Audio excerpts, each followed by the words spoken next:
Atenção para o toque de 5 segundos para mais uma transmissão ao vivo.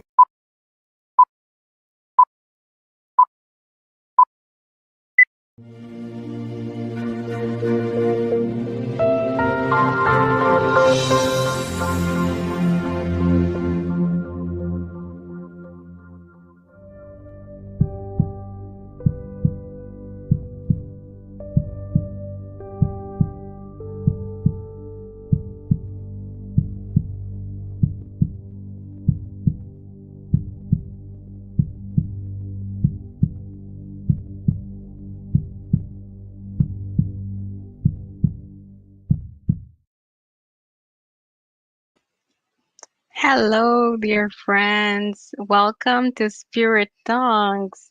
This is our first episode in English, and today we begin a spiritual journey through the Gospel according to Spiritism. We will comment chapter by chapter in 4 languages: Portuguese, English, French, and Spanish, always thinking to reflect on how these teachings can be applied in our lives. And today's chapter is the first of the Gospel according to Spiritism with a very impactful title: I have not come to destroy the law. So let's reflect together. Reading a little bit of the passage that is in the Gospel of Matthew, chapter 5, verses 17 to 18.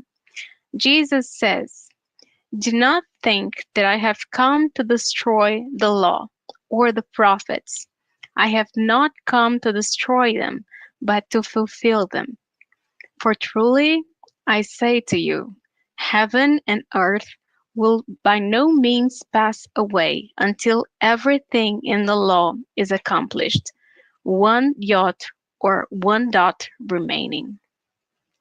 So at the time Jesus came to earth, the Jews followed the law of Moses, which was their moral foundation, but they also had very strict rules that were needed for the evolutionary moment of that people.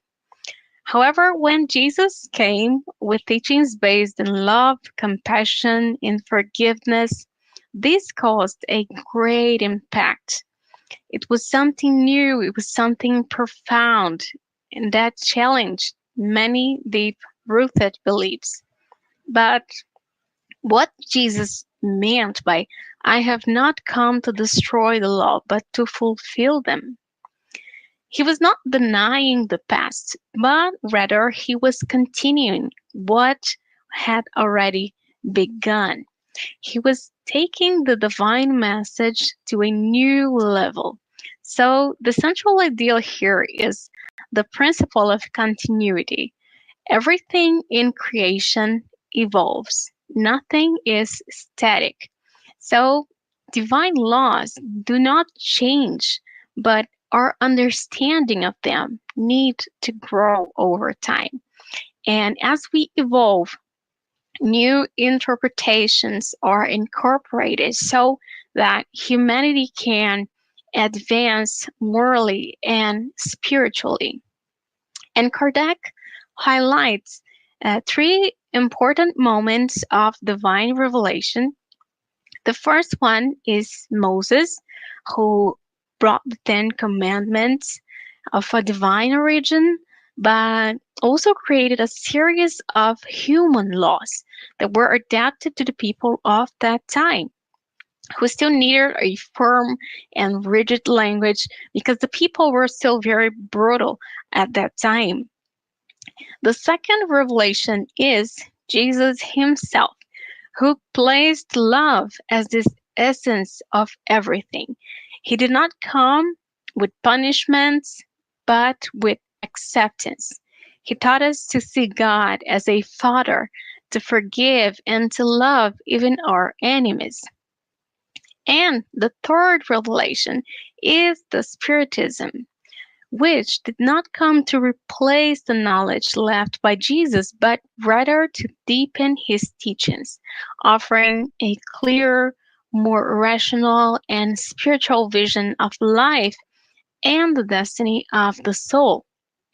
So it is important to note that the Christ message does not change, but the way we process and interpret it does. We can think that there was a time when the church instituted the Inquisition that killed in the name of Jesus. So divine laws do not change, but our understanding of them needs to grow over time. And for those who were very attached to the past, to the traditions, to their own pride, Jesus' teachings sounded like a threat, like an unbearable break from the ego. So change was interpreted as a rupture, and this provoked a lot of fear. But the truth is that evolution requires movement. When we refuse to move forward, we stagnate. And where there is stagnation, there is no growth. So Jesus himself said, Heaven and earth will not pass away until everything is accomplished, down to the last iota. And that means the divine law must be fulfilled its entirely. So at the right time. And because God does not force anyone to evolve, He does not skip the steps needed for progress, but He gives a little push. But the work is ours, but He gives this little push. And this will happen until we can all fully live this truth.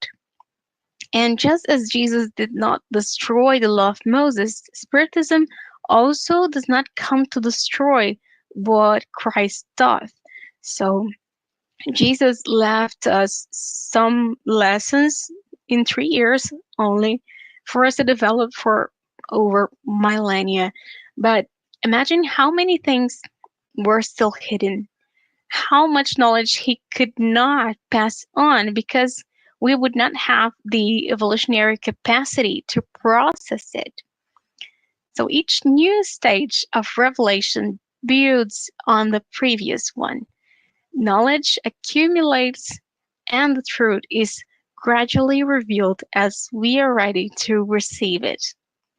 And there is a divine law that governs all this, the law of progress. So, living in a world of proofs and expiations means living with constant challenges, with transformations. Therefore, if we think of a complete stability here, it is an illusion because as we mature spiritually, the divine message is adapted to our level of understanding. That is, until we reach a celestial world, we will be constantly updating our spiritual knowledge software. So we will be receiving new ways of understanding the truth. So I invite you to reflect. How have you dealt with the principle of continuity in your own life? Have you allowed yourself to grow, transform, to learn new things? Or have you resisted change out of fear, pride, or attachment? So today there is a lot of discussion about how many people have been distancing themselves from religion. But isn't this also a call for us to rethink how spirituality is being experienced? What changes can we make as individuals and as religious groups so that faith becomes more alive and more accessible? And where is life inviting you to move? And what lessons has it offered you so that you can move forward more connected to your purpose? We have reached the end of our first episode, and today we have reflected on the importance of understanding that Jesus did not come to destroy the law, but to fulfill it.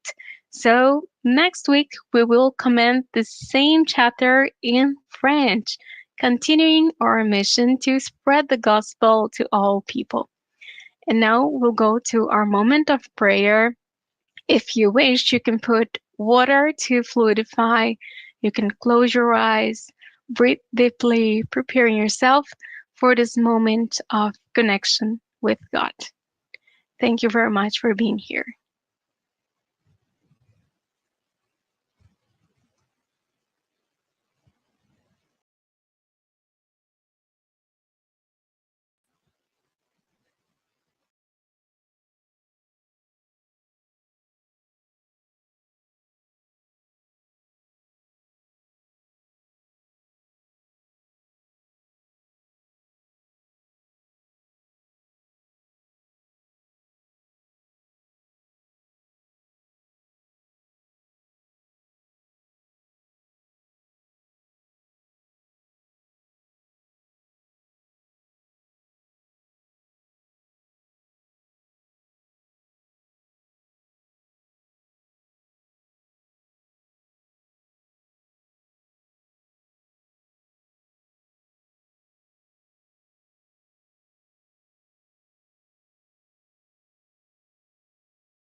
Não esqueça de curtir o vídeo, se inscrever no canal e ativar as notificações.